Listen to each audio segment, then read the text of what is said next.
Hello! It's the premiere of The Bachelorettes. It's here. Finally, let's talk limo entrances, the men, and what's ahead for Gabby and Rachel this season. Welcome to Reality TV Therapy with me, Dr. Diane. Welcome back. I'm Dr. Diane, the Back to Love Doc. I'm here to review our two new bachelorettes, Rachel and Gabby. Let's start with the beginning because I'm an OG. I've been watching from the very beginning, and I have to admit, I kind of miss the days when we got to meet the leads and learn a little bit more about them. Like in the promo, they used to have an entire episode where we'd find out about the men, but we don't get that this season. This is where I did love playing. I have to say that was a moment for me. But before they get dressed up, ready for the night, I just want to hear about their journey, how these two women are doing, and what we can anticipate. And here's the thing. When it comes to bachelorettes, I'm very hopeful for these two women. I'll tell you why. Because of all the women we've met before, they seem like they're really smart. Smart in that they've just been through something pretty horrific with Clayton. And I love that they're taking ownership of their journey right from the beginning. Right? Rachel talks about the types of men that she's interested in. And when these two women are together, I really feel like first and foremost, they're going to put their friendship first. Right? They talk about what kinds of men are you interested in? They talk about how they're different. This conversation makes me happy. Gabby says, I've dated pretty much everyone. And she has, we know, and I mentioned in my last video, that she's dated a few men in Bachelor Nation too. But she talks about the bland ones, the smart ones, the dumb ones. I've done it all. I think Gabby has the right attitude. Give me options. Love, love, love that. Because too many men is never enough. Rachel, on the other hand, right? She's looking for someone who is bold, someone who is also smart and kind of sassy. And they appreciate that they might fall for the same men, right? It's just smart to believe that. So already these women are thinking ahead. What's going to happen here? And Gabby says it's not a matter of if, it's when we're going to be played. But what I love is the pact here, right? The girl pact, the girl code. Hey, we're going to talk about this together. Because if these two women go back to their friendship, nothing can go wrong. But Gabby unfortunately says, I don't think that I can really trust men. And that was a little bit of sadness. And then you see her saying, but I do love men and I hope this works. Having said that, this to me just feels realistic, right? And I get the feeling that Gabby, for good or otherwise, she really uses humor to mask her feelings. Let me know in the comments what you think about it. But at this point, I think they're realistic, they're excited, and they're going to go for it. All right, so now, did you see the promo? Your boyfriend's a loser. Everybody knows it. Dump his ass and apply to be on the next season of The Bachelor. Go to abc.com/casting now. First, I thought it was a joke, but I'm like, is that where we're going to? I get it, and they probably just need more people for casting. So now, we see Rachel and Gabby getting dressed up. Love this moment for both of them. And I must say, they look gorgeous. They pull up to the batch. Jesse is so happy to have them. But this isn't the first time that we've had two bachelorettes, right? We had Caitlin and Bree. So when people keep saying we've never done this before, we haven't done this before for the entire season. But yes, we have seen this show before. And Jesse asks, are you girls going to be holding hands the whole time? And I think it's sweet. They're saying, hey, we're relying on each other. But here's the thing that bugs me. Jesse Palmer says to them, the women, how is this going to work? And I think to myself, wait a minute, you're production, you're the host. What do you mean asking the women? Because to me, this feels like, oh my gosh, yet again, we're asking women to do the emotional labor.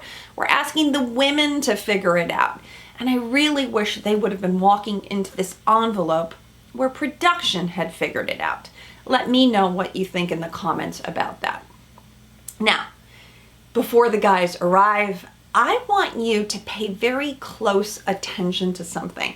And this, I got some information from Bachelor Data. Do you follow Bachelor Data on Instagram? Because she's great, but she has a little cheat sheet for us about all of the guys, their age, their Instagram profile. And I used this myself, which I found really helpful, because here's the thing. On the limo entrance night, I love to see the creativity, but it's overwhelming, right? The numbers are overwhelming. It's hard to pay attention. But here's a clue. You want to look at the guys who first arrive and the guys who last arrive. Why? Because in psychology, it's called recency and primacy effect, right? So that means you're going to remember the first speakers and the last speakers. And production does something in terms of the creative editing, that they shoot all of it, but they're going to show us the people that we should be paying close attention to. And then in the promos, you're going to see who is going to continue. But using this sheet was super helpful for me to just record who are the men coming in and in what order. Now, I also think because of this, now when Caitlin and Britt were there, they were standing separately. And so the guys could go over to one and then the other. But because Gabby and Rachel are standing so close together, I thought it was a little bit odd, right? And for the men, they had to have been a little bit off put too. Do I hug Gabby first?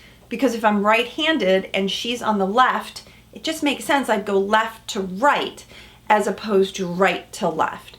So I think the order in which Gabby and Rachel were standing was a little bit awkward, but at the end of the day, what I did love is they gave equal kind of airtime to both our leads.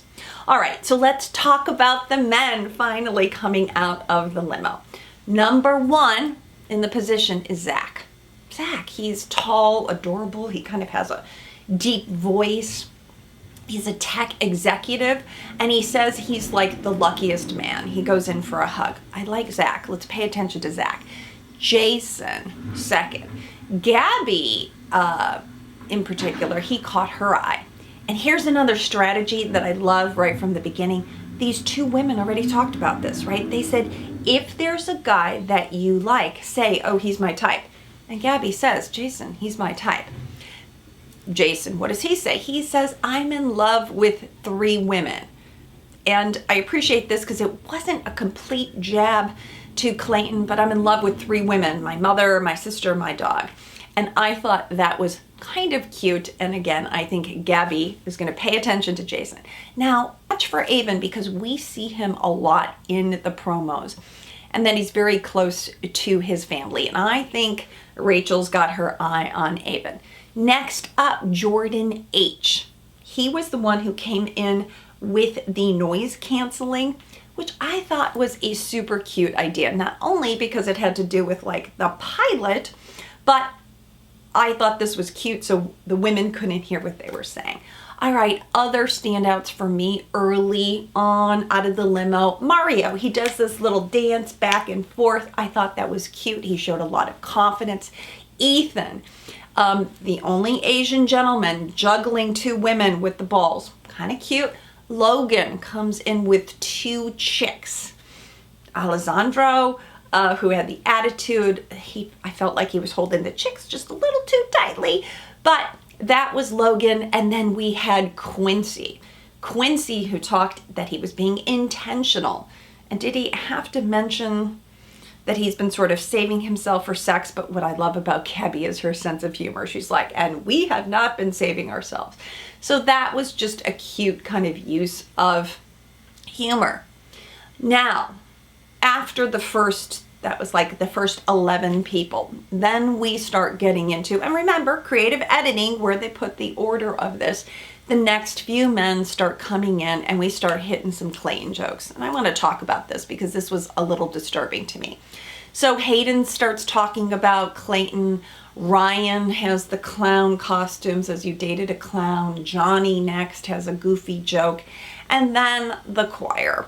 The choir comes in and they're singing Clayton Sucks. And I really felt this was just in poor taste. I don't know if the producers put Alec up to that, have a choir that's singing this, right? We had seen younger kids in Clayton season with Michelle, and now we have these choir kids coming in. But Gabby and Rachel are not finding this funny, and so I didn't find it funny at all. It's very sophomoric, but unimaginative. It's like, why are we talking about Rachel and Gabby's ex? That's their past. That's their history. And they come out and say this is just actually poor timing. And then we find out on social media, let's face it, this sounds like cyberbullying, and I'm not here for it. Again, I felt like the men who chose to kind of go back to those jokes, not scoring big points for me. And I really do think that Bachelor Nation needs to do better. We need to pay attention to the jokes that we use at other people's expense. So I was not a big fan of all of the Clayton references. Now, other people that stood out were at like number 16 or so. We had the guy with the meatballs. I think his name was James. That's kind of funny. But like reference that was, do Gabby and Rachel love meatballs? I'm kind of confused. We've got Justin who shows up with no shoes. He wants to be grounded. Is that a reference to something? Now we have Brandon. He shows up in this blue man suit. But like, what is the reference? Brandon, help me. Was that just you pulled that out of your Halloween costume? Robbie the magician. Okay, where does that, not that funny.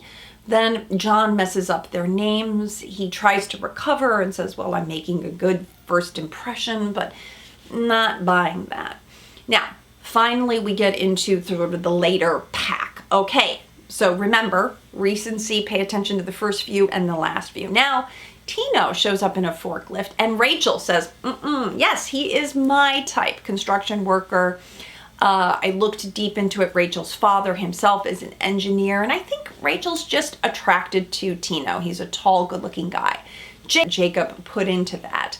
Spencer brings in the chairs for Gabby, and they both appreciate that. They say that he is a gentleman, and Gabby says he is my type of style. Now, Nate. I actually really loved Nate's limo entrance. He brought in the pillow. Yes, finally, a reference to something that Gabby did. She brought in a pillow on Clayton season, and there's a picture of both of them. Well done, Nate. Jordan V, he's the drag racer. They're more for Rachel, but really like that reference too. And then Eric, he's the tall guy. He's number 32, an important position here. He is like asking the women for help. He can't tie his tie. Okay, but here's what's missing from me. Okay, so we've gone through all the limo entrances. Again, the references specific to Gabby and Rachel. And what's missing for me is the guys could have been creative, right? What about a pilot? What about a nurse? What about a combo, pilot, nurse? They did choose some professional men. If you just look at their list of their job titles, yeah, we saw some executives here, some tech people. I thought, good, we have a higher caliber of men. But why aren't we talking about two professional women? That's what they are, college-educated women, come on. So I felt like these women deserve to be elevated for that, not the goofiness of referring to their ex. So that's where I'm like, men, you could have done better on these.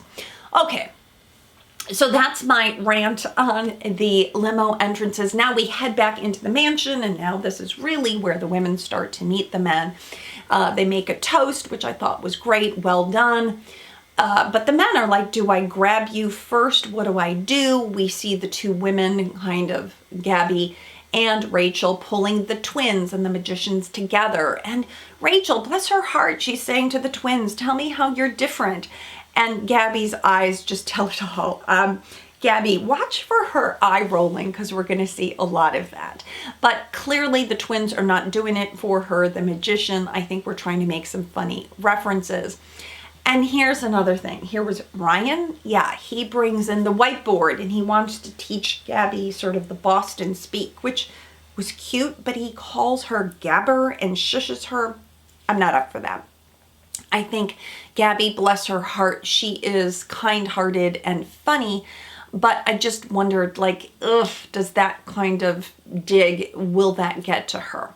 All right, so Rachel's also making some nice connections. We see Hayden, he gives her a birthday card, very sweet.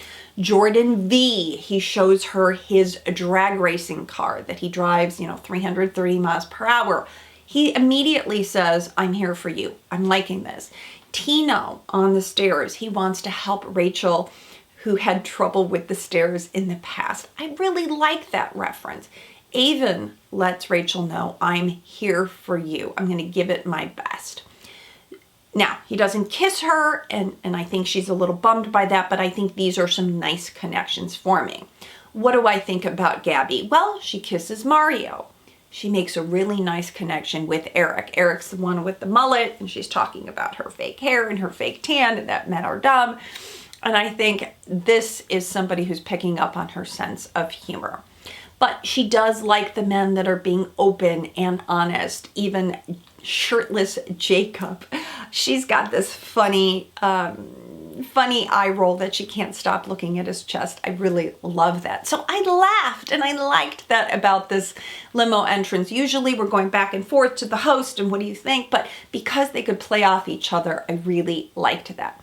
Now, so let's talk first impression rose. So for Rachel, Tino gets her rose. And I thought that was a really nice connection. Again, the stair move, the kiss. I think Rachel has something for Tino, so I'm going to call that one. But here's the thing, Gabby, she gave her first impression rose to Mario, and I honestly didn't really feel that kiss.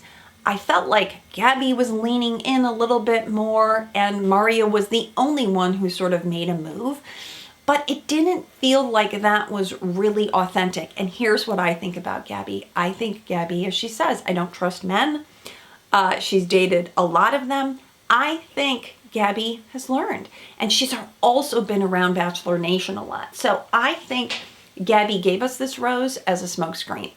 I don't see Mario much in the promos, so I'm not thinking that Mario makes it very far. But remember, it was even Nick Viall who said you want to be careful who you give the first impression rose because it could put a target on their back. And so I think in some ways this was a throwaway rose for Gabby, but I also wonder if Gabby's actually going to end up with anyone. And I tell you why, because this ends the night with the women taking control, which I loved. And they said, we haven't gotten to meet enough of the men.